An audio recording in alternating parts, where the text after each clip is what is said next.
Imagínate descubrir un lugar tan aterrador que hasta los verdugos más crueles del mundo. La historia prefirió borrarlo de la memoria. Un lugar creado no solo para castigar, sino borrar a las personas de su propia existencia. En el apogeo del Gran Terror, en 1937. En las gélidas y desoladas tierras del extremo noreste soviético, donde dura la noche polar. Meses y el viento penetrante los congela hasta los huesos, nació una institución que los archivos oficiales juran que nunca existieron. Los historiadores lo llaman Chukotlak. Un campo de concentración que, según documentos, nunca estuvo en los mapas. Pero, ¿y si te dijera que la evidencia de su existencia sobrevive hasta el día de hoy? Y peor, ¿qué? Alguna evidencia sugiere que parte de lo que ocurrió allí todavía persiste en las sombras.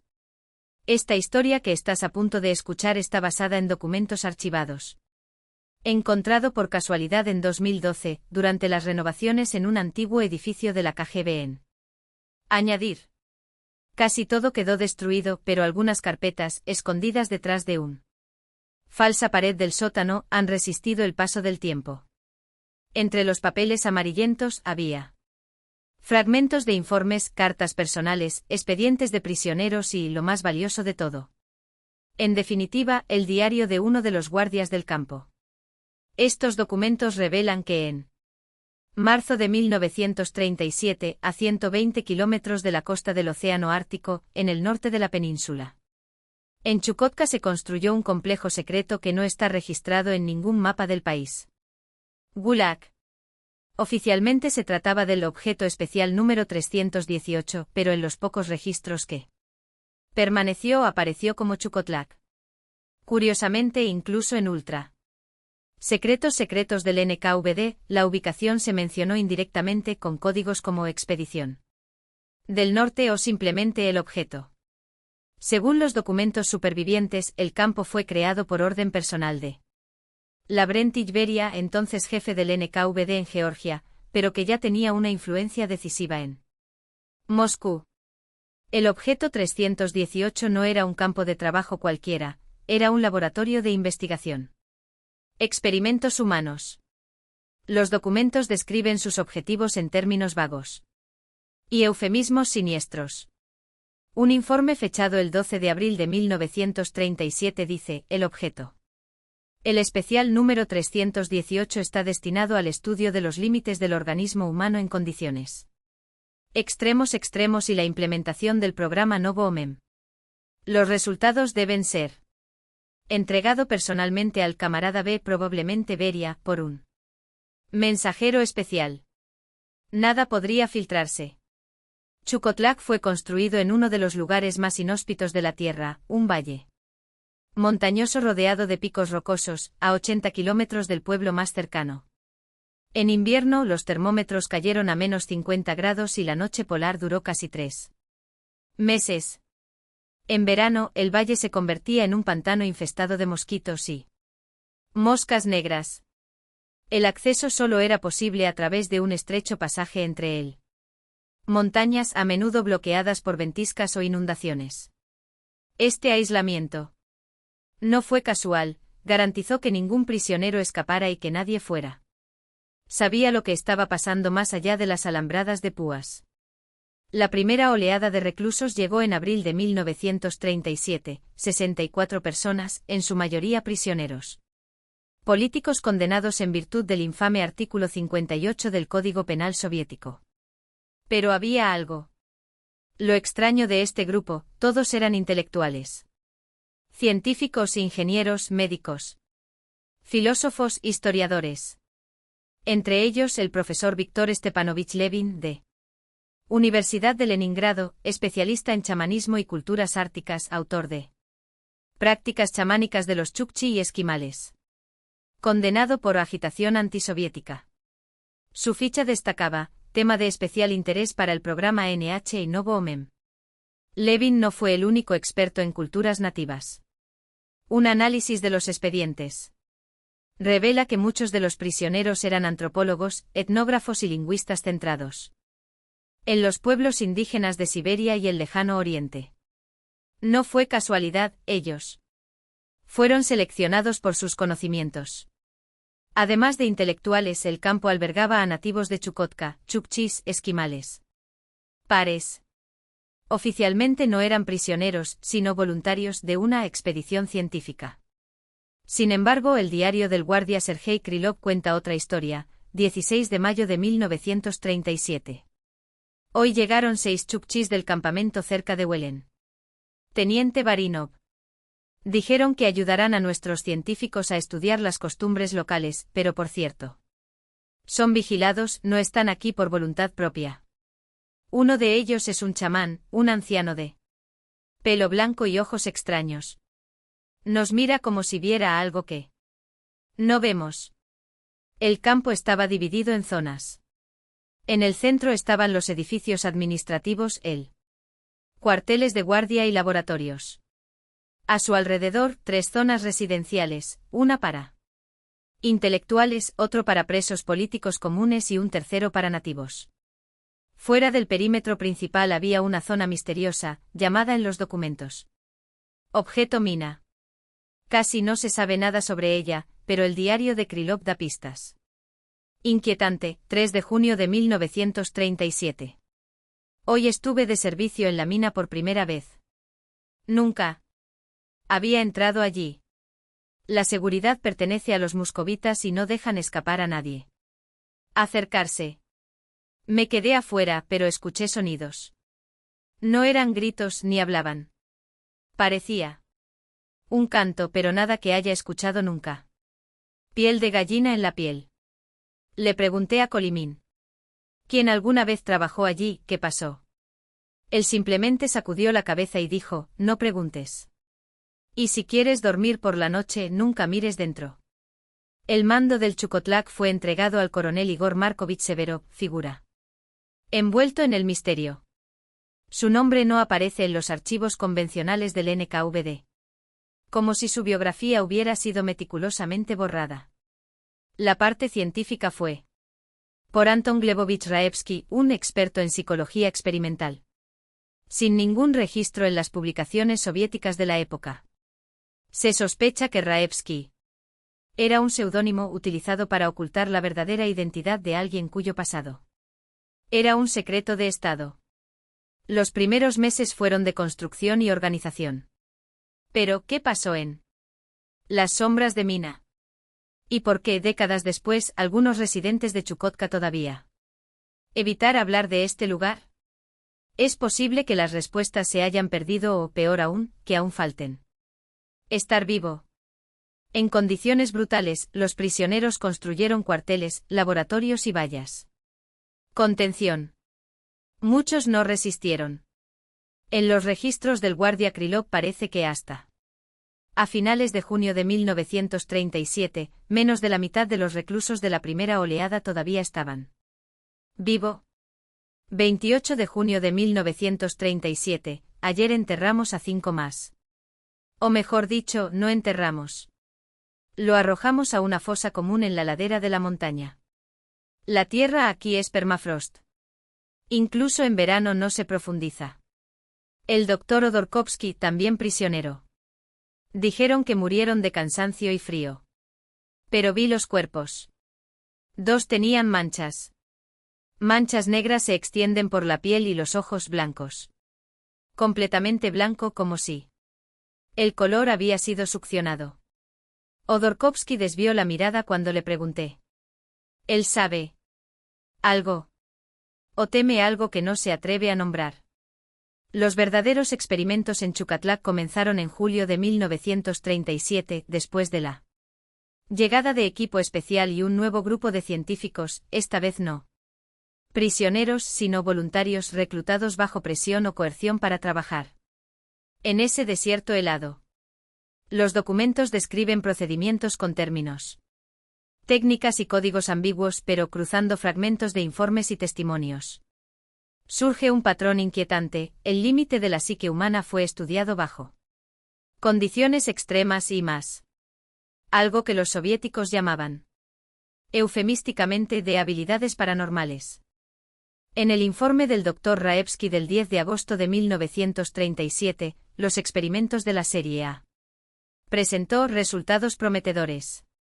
Sujetos sometidos a privación sensorial en la oscuridad absoluta desarrolló una mayor sensibilidad a los estímulos externos.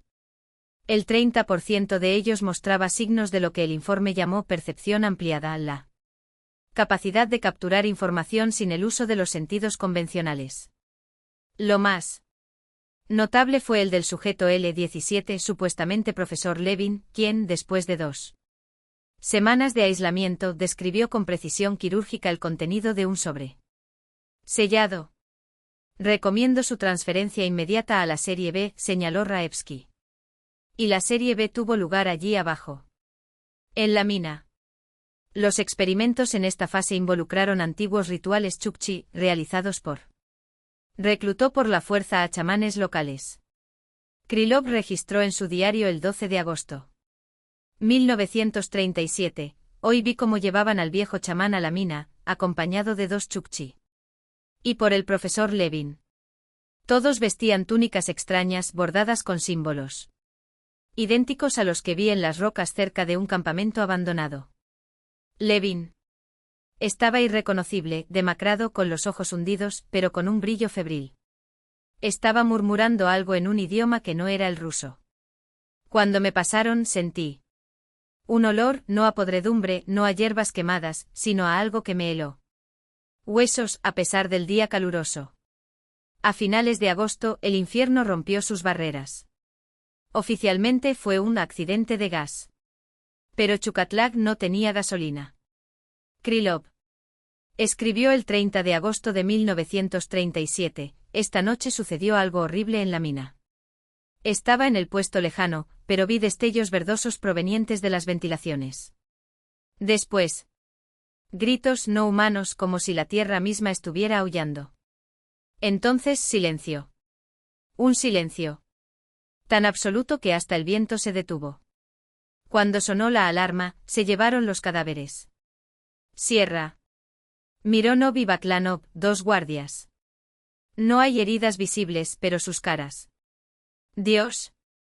Vaya, sus rostros estaban distorsionados por un terror que nunca antes había visto. Y los ojos.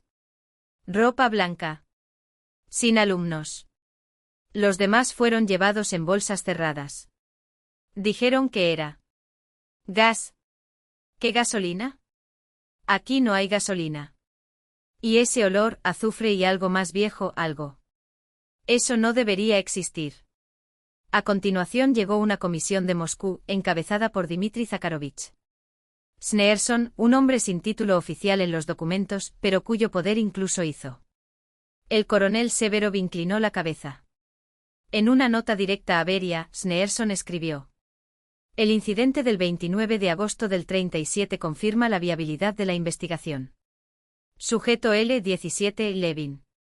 Superó todas las expectativas, pero la falta de control generó consecuencias no deseadas. Recomiendo intensificar la seguridad y llevar los experimentos a un nuevo nivel. Aterrizaje. Los chamanes locales son recursos valiosos, pero su participación activa debe ser restringido. La fase crítica debe ser realizada exclusivamente por nuestros expertos, utilizando sujetos preparados entre los internos. Especial atención a los materiales descifrados en la cueva K contienen la clave del fenómeno que observamos.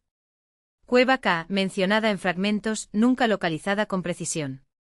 Se sabía solo que estaba en las montañas cerca del campamento, descubierto por accidente durante la construcción de una carretera. Allí, entre artefactos antiguos y pinturas rupestres, Levin y otros científicos prisioneros encontraron algo que los soviéticos no querían que el mundo lo sepa. En otoño de 1937 llegó un nuevo contingente, 30 jóvenes, la mayoría sin antecedentes criminal, arrestado por cargos fabricados. Krylov señaló el 15 de septiembre. Trajeron otro grupo. Hombres y mujeres jóvenes, muchos estudiantes, incluso un pintor. Moscú.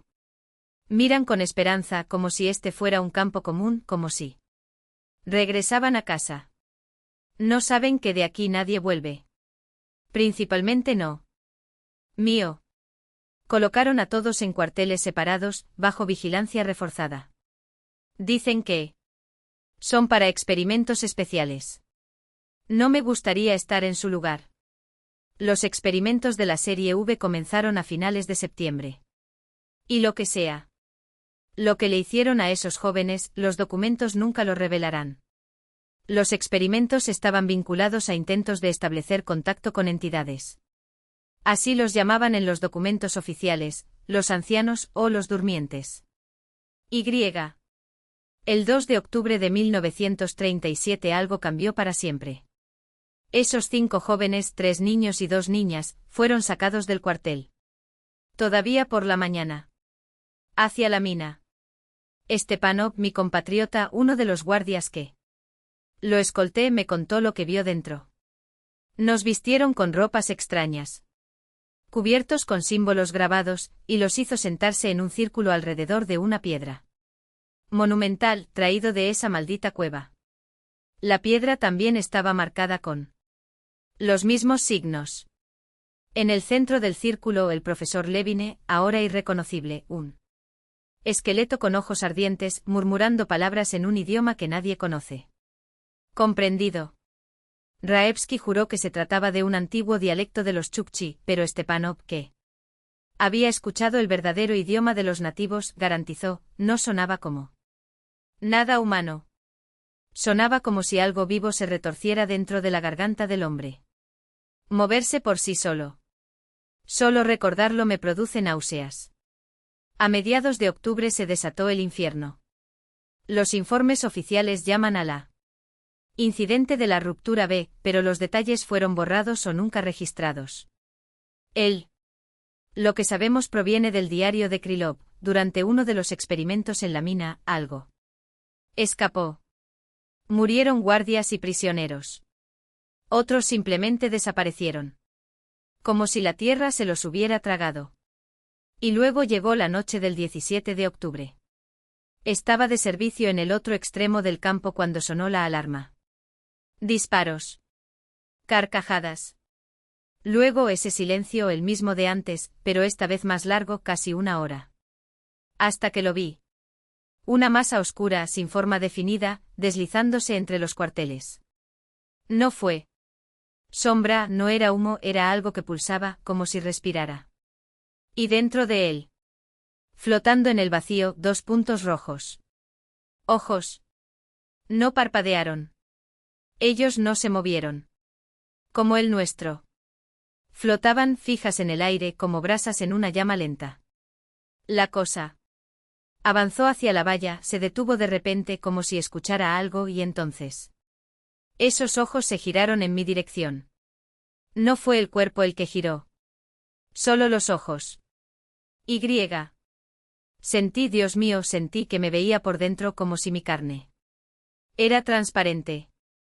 Un aullido de sirena rasgó el aire, se encendieron los focos y la cosa se precipitó de regreso a la mina, más rápido que cualquier hombre podría correr. A la mañana siguiente nos dijeron que había habido un intento de fuga. 8 muertos. Derribado mientras intentaba escapar. Mentir. Vi cómo se llevaban los cuerpos. Ninguno presentaba heridas de bala. Parecían vacíos. Piel gris y arrugada. Como un pergamino viejo. Ojos hundidos como si alguien los hubiera succionado hacia adentro. Y desaparecieron 5 personas, 2 guardias y 3 de aquellos jóvenes llevados al experimentos. Nadie los encontró. Sin rastros. Ni siquiera sangre. Después de eso, Moscú envió una comisión. Esta vez liderado por el propio Lavrenti. Beria. Su nombre no aparece en ningún documento oficial del NKVD, pero hay una foto en él. Archivo personal de Krylov, Beria, rodeado por los líderes del campo, frente al edificio. Personal administrativo con una sonrisa que no llegó a sus ojos. Solo permaneció 2 días. 2 días que lo cambiaron todo. Los científicos, entre ellos Levine, fueron trasladados a la mina. Permanentemente. Sus nombres desaparecieron de los registros. Los experimentos fueron suspendidos temporalmente. El equipo y las muestras fueron llevados a Moscú en cajas selladas. Del diario de Krylov, 1 de noviembre de 1937. El campo parece un cementerio. Después de que el jefe se fue, todo cambió. Raevsky, Levine y los demás viven ahora abajo. Casi no los vemos. Una vez al día. Llevar comida a la entrada. Y toman prisionero. Siempre uno de esos jóvenes que llegó en otoño.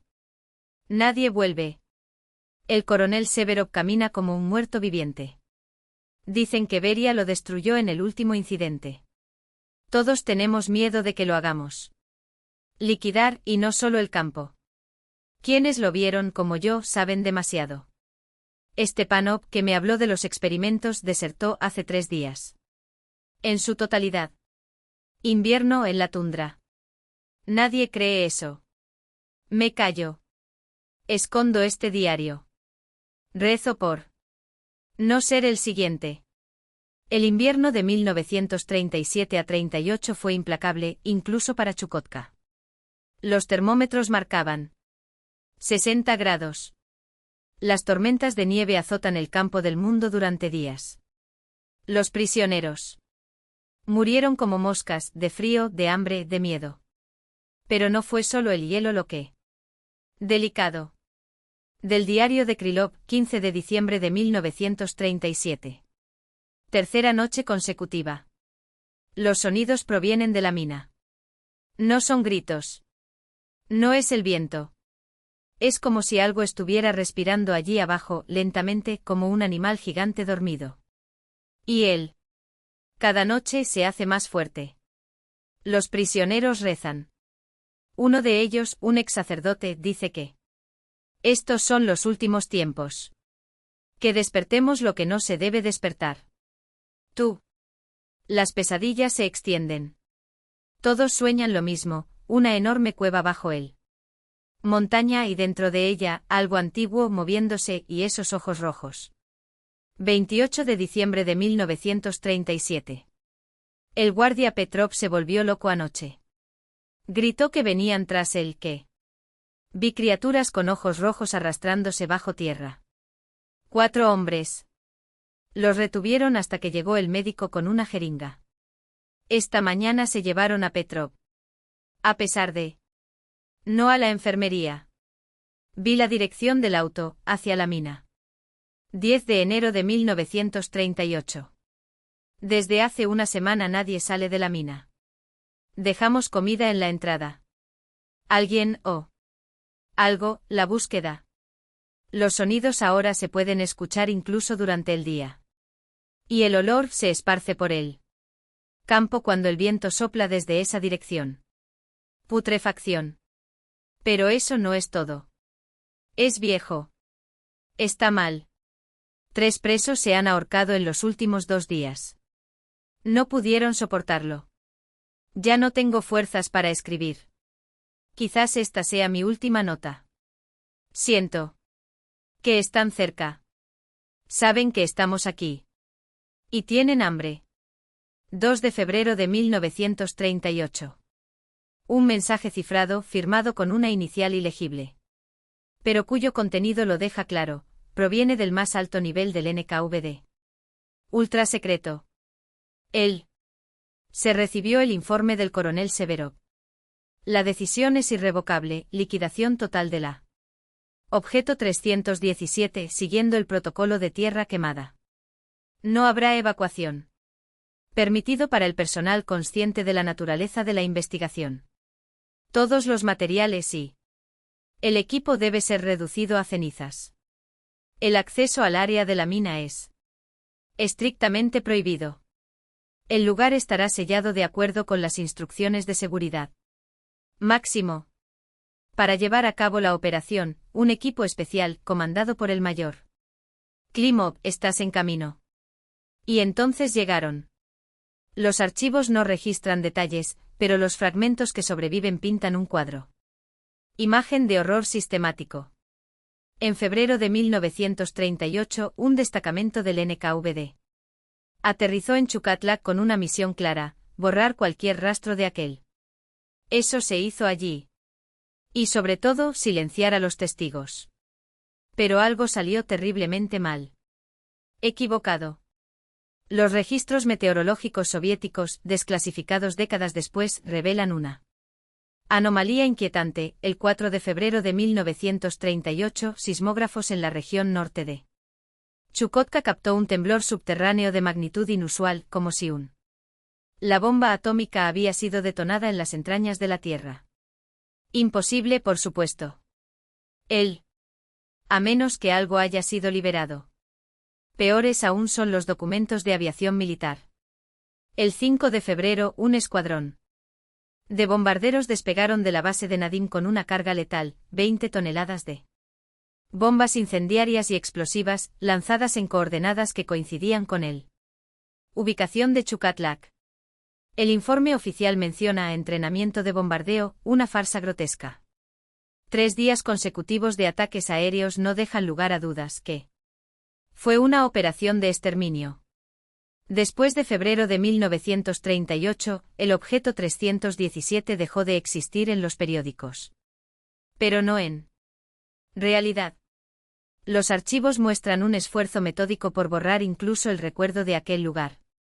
Entre 1938 y 1953, se eliminó cuidadosamente toda mención de Chukatlak.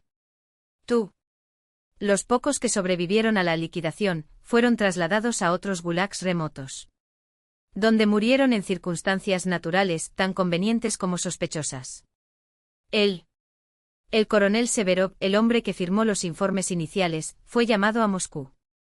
A mediados de febrero. Una semana después desapareció.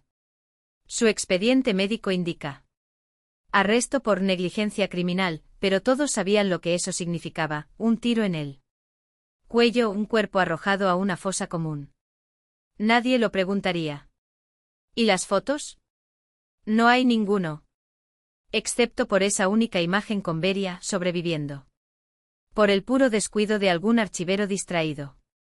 Todo lo demás, documentos, registros, rostros, fue quemado, desgarrado, disuelto en ácido. Como si el mismo aire de eso. El lugar era contagioso. Se sintió como el final.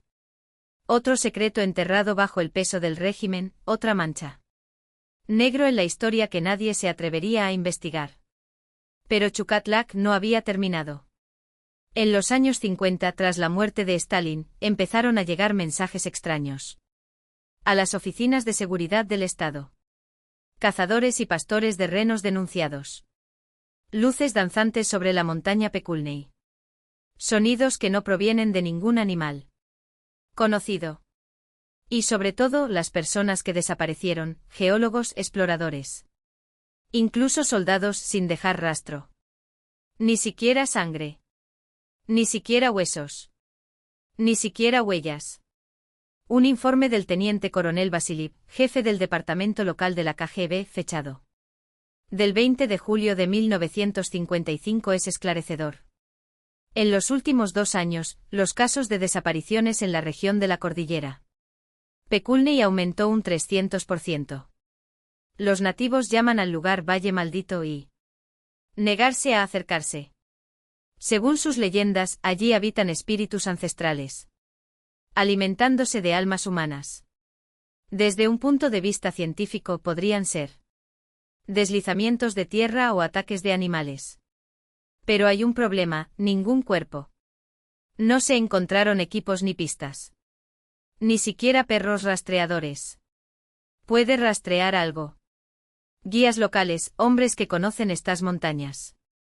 Desde niños se niegan rotundamente a entrar en la zona, jurando que lo que sea despertar no debe ser visto. La respuesta de Moscú fue inmediata y reveladora. Todas las búsquedas han sido suspendidas. El valle fue declarado zona restringida con el pretexto de realizar estudios geológicos. Pero la verdadera razón era otra. En agosto de 1955, un equipo especial de la KGB desembarcó en Chukotka. Oficialmente vinieron a investigar la elevada mortalidad entre la población local. En realidad, estaban cazando lo que quedaba de Chukatlak. Al frente del grupo estaba el coronel Dmitry Ilich Korsunov, un hombre con una trayectoria impecable en operaciones de limpieza. A tu lado, dos consultores científicos, el geofísico Nikolai Svetlov y la doctora Irina Melnikova. Ninguno de ellos había experiencia en epidemiología. Pero ambos tuvieron acceso a información que nunca debería haber visto.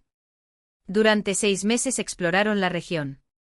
Y lo que encontraron desafió cualquier explicación.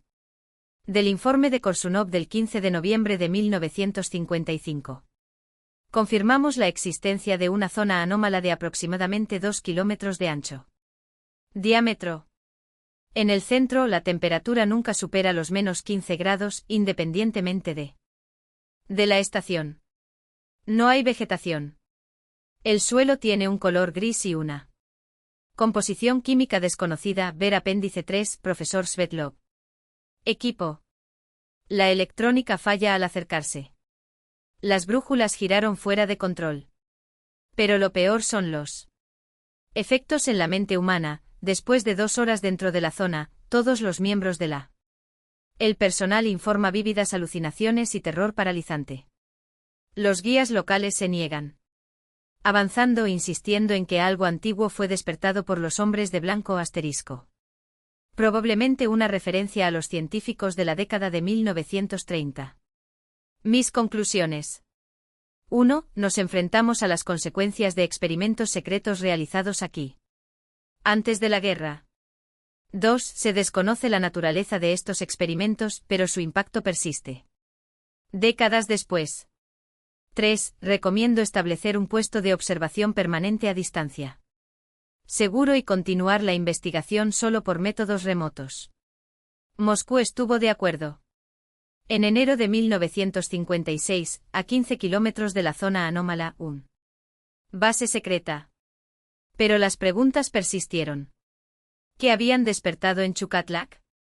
¿Y por qué, después de casi 20 años, seguía hambriento? A solo 15 kilómetros del epicentro del horror, el objeto polar se elevó, estación científica secreta camuflada bajo la inofensiva fachada de una gasolinera. Meteorológico. Pero sus muros albergaban un propósito mucho más oscuro: observar. Documento y sobre todo contener lo que palpitaba en las entrañas de Chukatlak. Durante casi 3 décadas, los informes clasificados como alto secreto siguieron a Moscú, cada uno más inquietante que el anterior. Y cada año, la zona no simplemente resistió, creció.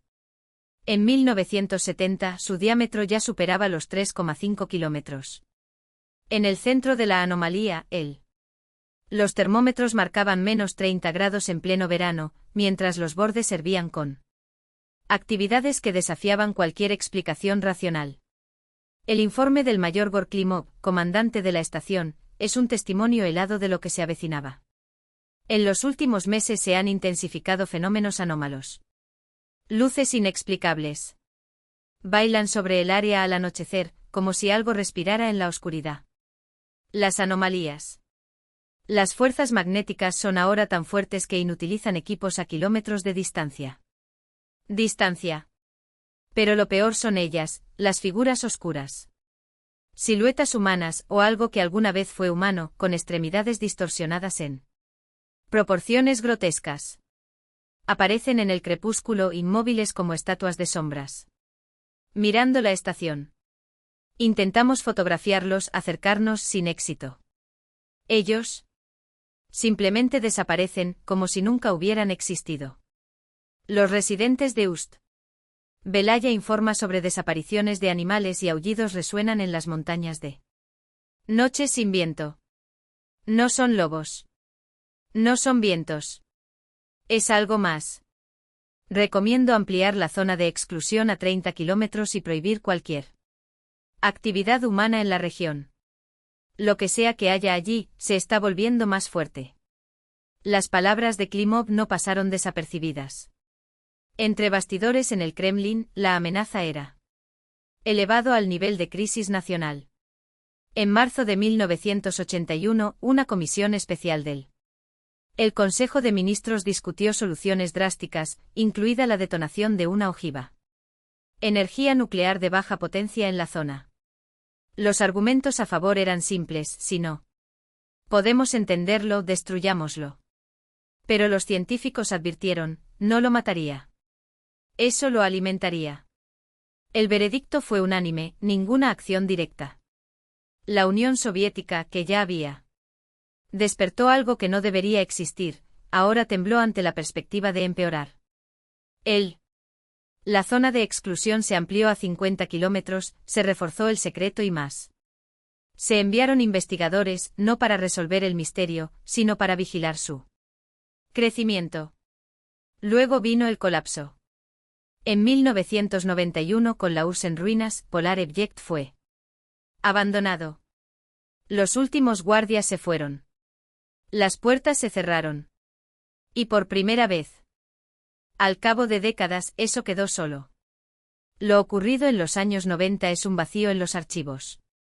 Hay rumores de expediciones clandestinos o rusos extranjeros, quizás ambos, enviados en 1993 y 1997. No hay supervivientes. Ningún informe oficial. Solo rumores de radio que transmitieron gritos antes de quedarse en silencio para siempre. Solo en 2000, cuando Rusia volvió sus ojos hacia fronteras olvidadas, la pesadilla resurgió. Un nuevo equipo, dirigido por el coronel Alexander Voronin del FSB, un hombre que ya había visto lo incomprensible en otras partes del país. Entró en la zona. Lo que encontraron ya no fue una anomalía. En realidad, era una herida abierta. El diámetro de la zona superaba ahora los 10 kilómetros. En el centro, un cráter de 1 kilómetro de ancho, lleno de una espesa niebla que devoraba la luz. Hacia por todas partes artefactos imposibles, piedras grabadas con símbolos idénticos a los descritos en documentos de los años 1930, estructuras metálicas retorcidas como si hubieran sido derretido de adentro hacia afuera, y cuerpos humanos congelados en poses. Terror, como si los hubieran detenido en medio del movimiento, tratando de huir de algo que los arrastró al abismo. En el informe de Voronin, el lenguaje científico da paso a la desesperación. La naturaleza de la anomalía ha cambiado. Ya no es un fenómeno pasivo. Hay una inteligencia aquí. Una presencia que observa. ¿Qué espera? Los instrumentos registran radiación en espectros desconocidos, similar a una explosión nuclear, pero distinta, como si la energía misma estuviera corrompida. Los animales de prueba mueren en cuestión de horas, no por envenenamiento o radiación, sino como si su fuerza vital fuera absorbida. Los tejidos se licúan hasta formar una masa gris. No hay rastros de ADN reconocible. 2 miembros del equipo escucharon voces, no en el aire, sino dentro de sus mentes. Llamándolos. Invitándolos a acercarse al cráter. 2 científicos intentaron cumplir. Fueron encontrados a 200 metros del campamento catatónicos, repitiendo el misma frase: ¿tiene hambre? Siempre lo ha sido. Asterisco. Mi recomendación es clara: aislamiento total. Reactivar la zona de exclusión. Establecer un puesto armado permanente y preparar un protocolo de neutralización inmediato. Porque esto ya no es una curiosidad científica. Es una amenaza existencial. Las palabras de Voronin resonaron en los pasillos del poder. En 2002. Observatorio Geofísico del Ártico, un nombre inocente para la última línea de defensa. Entre eso y el mundo. Equipado con tecnología de punta, custodiado por un batallón militar y dirigido por el profesor Mikhail Sokolov, un físico que había estudiado previamente fenómenos más allá de los límites de la ciencia, el centro tenía una misión: contener lo incontenible. Pero en su primer informe, Sokolov escribió algo que heló la sangre de quienes leer. Todos los datos indican que no estamos ante una anomalía natural. Nos enfrentamos a una violación de las leyes de la física, una brecha entre nuestro mundo y algo más. Y por primera vez sé una cosa con certeza. Él sabe que estamos aquí. La radiación que emana del epicentro de la zona no corresponde a ningún tipo conocido De interacción física. Peor aún, hay evidencia abrumadora de que la fuente de la anomalía ha una forma de conciencia o al menos, la capacidad de actuar deliberadamente sobre la mente de los seres vivos, especialmente los humanos. Los informes son unánimes. Investigadores que se acercaron a la zona presentaron trastornos psicológicos. Irreversible. Y luego está la llamada, ese impulso inexplicable, casi hipnótico, que arrastra a las víctimas al interior del cráter, como si algo en su interior las reconociera. Todo esto lleva a una conclusión aterradora: los experimentos realizados en Chukotlak en la década de 1930 no fracasó. Trabajaron. Contacto establecido con una entidad o una forma de vida tan radicalmente distinta de cualquier cosa que sabemos que eso desafía incluso la noción de vida. Y esta entidad no solo sobrevivió. Ella crece. Amplíe su influencia. Aprender. En los años siguientes, bajo el liderazgo de Sokolov, el centro se dedicó a descifrarla. Indescifrable. Desarrollaron métodos de observación remota. Extrema seguridad, exámenes psicológicos diarios al equipo. Cualquier señal de la inestabilidad mental fue motivo de evacuación inmediata. Hasta 2005 los científicos logró mapear la estructura de la anomalía, capas concéntricas de horror, cada una. Uno con propiedades físicas más distorsionadas que el anterior. En el núcleo, un cráter lleno de una densa niebla, saturada de partículas desconocidas. Alrededor, una zona donde el espacio-tiempo se curva, donde el tiempo se ralentiza y la luz se curva en ángulos imposibles. Más allá, un anillo de frío absoluto y fuente de radiación desconocido. Y en las afueras, donde el aire parece estable, la mente humana se desintegra bajo una presión invisible. Pero lo peor aún estaba por llegar: la anomalía iba en aumento. Los cálculos predijeron que, de continuar el ritmo, en 2050 llegaría a la costa del Océano Ártico. Una catástrofe ecológico sin precedentes, si ecológico todavía fuera la palabra correcta para describir lo que estaba por venir. En 2007 el gobierno ruso aprobó una operación desesperada: contenerlo. El plan de Sokolov era ambicioso: una red de 24 generadores electromagnéticos de alta potencia, dispuestos en un anillo alrededor de la zona, creando una jaula de Faraday gigante para bloquear la radiación anómala. 2 años de construcción, recursos ilimitados, una central eléctrica dedicado exclusivamente a la alimentación del sistema. Todo controlado desde uno búnker blindado a 10 kilómetros de distancia, un margen de seguridad que, como descubrirían, no existía.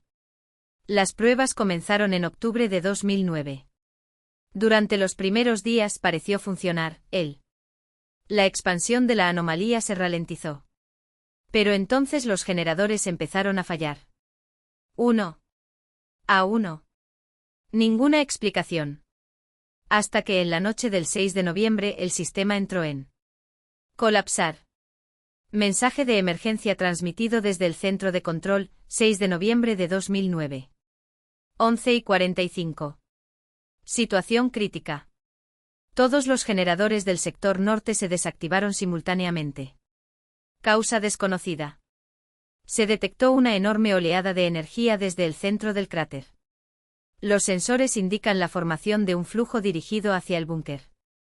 Temperatura en la zona de emisión, superior a 1000 grados. Se solicita evacuación total. Inmediato. La transmisión fue interrumpida. Imágenes de satélite registraron una explosión equivalente a un terremoto de magnitud 5,6. Sobre el lugar, una nube luminosa, pulsando en tonos de verde enfermizo, como si algo estuviera respirando en su interior. Durante 48 horas el silencio era absoluto. Cuando el equipo de rescate llegó 3 días después, no había ningún más centro de investigación. No había edificios, equipos ni personas. Solo un círculo perfecto de tierra carbonizada, de 1 kilómetro de diámetro y en el medio el anomalía, ahora 2 veces más grande, tragándose lo que quedaba de la base. Peor aún, en lugar del cráter, un remolino.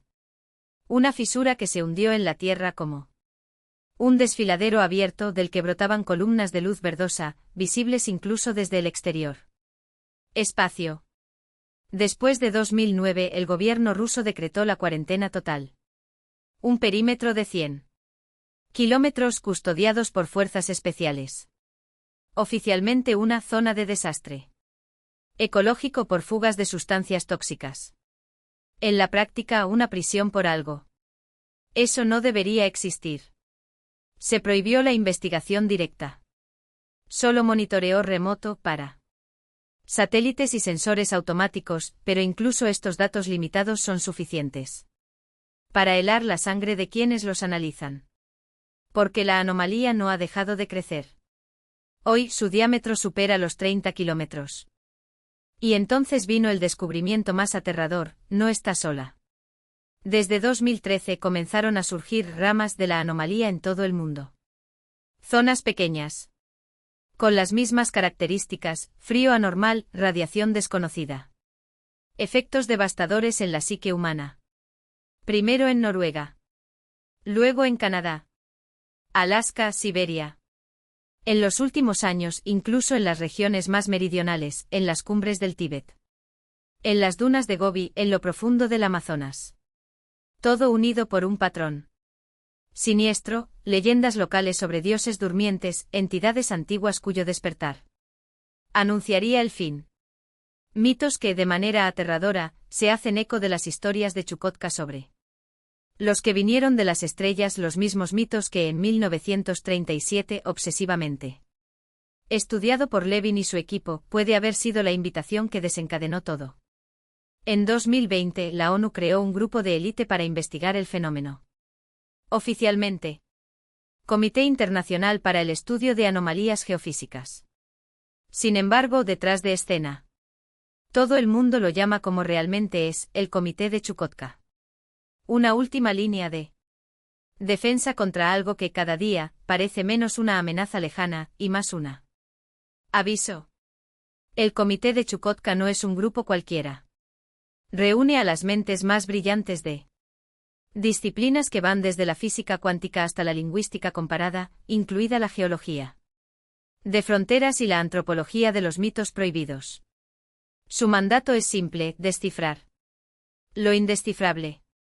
Pero los informes internos, clasificados como solo para los ojos por miembros permanentes del Consejo de Seguridad de la ONU, pintan un cuadro que roza lo apocalíptico.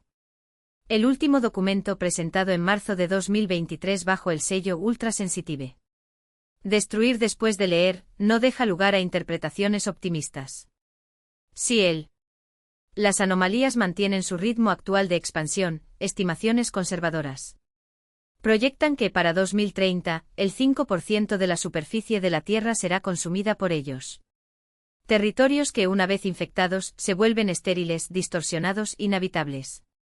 No por radiación, no por contaminación química, sino por algo que los sensores no pueden ni siquiera puedo clasificar. Algo que rechaza la vida humana a nivel molecular. No debería tener acceso a esos datos. Ningún civil debería hacerlo. Pero el azar, o tal vez el destino, arrojó en mis manos una pieza faltante de este rompecabezas. Macabro. Todo empezó con un nombre olvidado en los archivos del Gulag. 1. Mención fugaz en las memorias de un exoficial de la KGB, publicadas en una circulación insignificante. En los años 90, cuando Rusia todavía sangraba por las heridas de la URSS. El autor, un hombre que firmaba solo como VK, describió un proyecto especial en la tundra siberiano, tan secreto que incluso los guardias fueron ejecutados después del servicio. Sigue él. Rastrear como un obsesivo, hurgando en archivos polvorientos desde Moscú hasta Magadán, hasta que en un sótano abandonado del antiguo edificio de la KGB en Anadyr, encontré lo que no debería existir: una caja sellada con documentos marcados con el símbolo de NKVD y una advertencia roja descolorida: acceso restringido por orden personal. Del camarada Beria.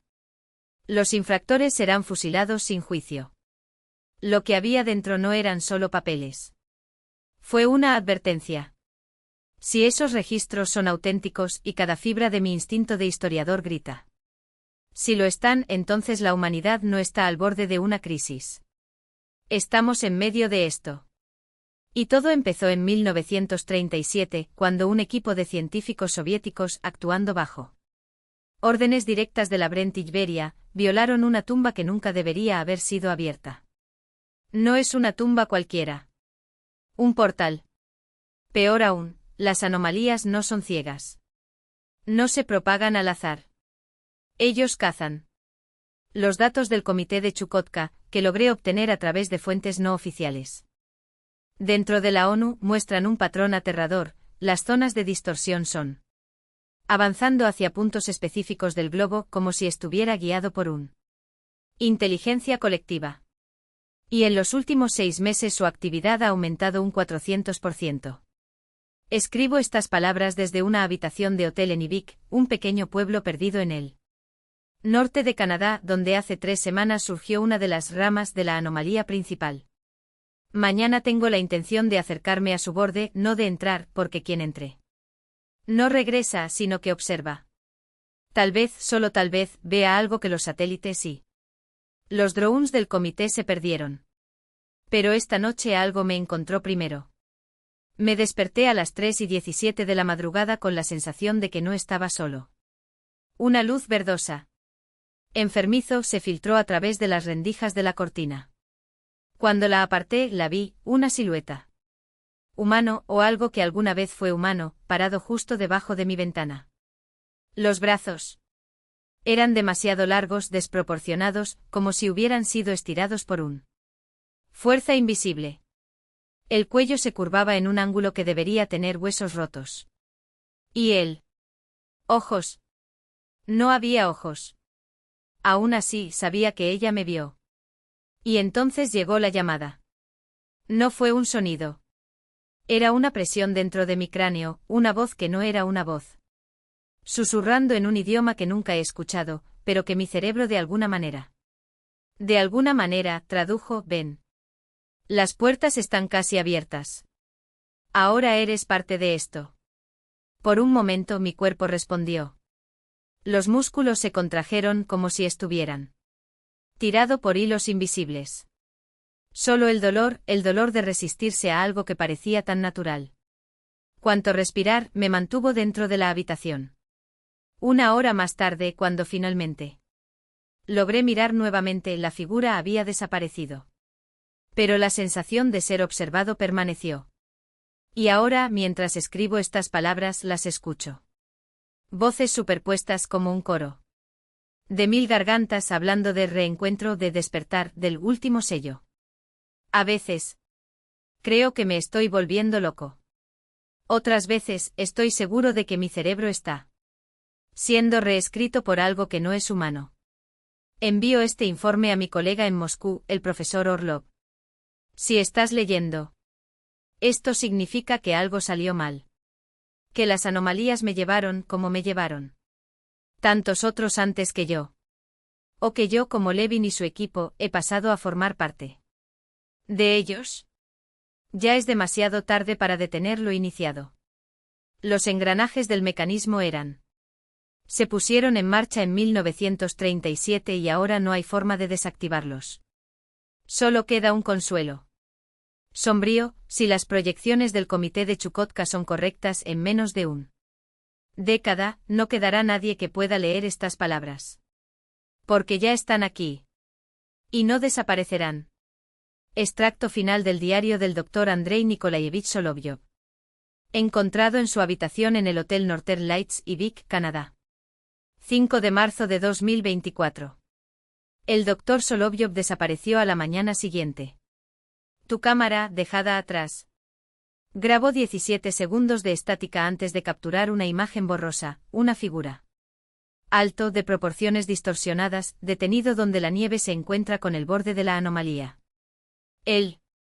La grabación termina con un sonido que los analistas describen como similar a un coro de voces invertidas. El caso sigue abierto.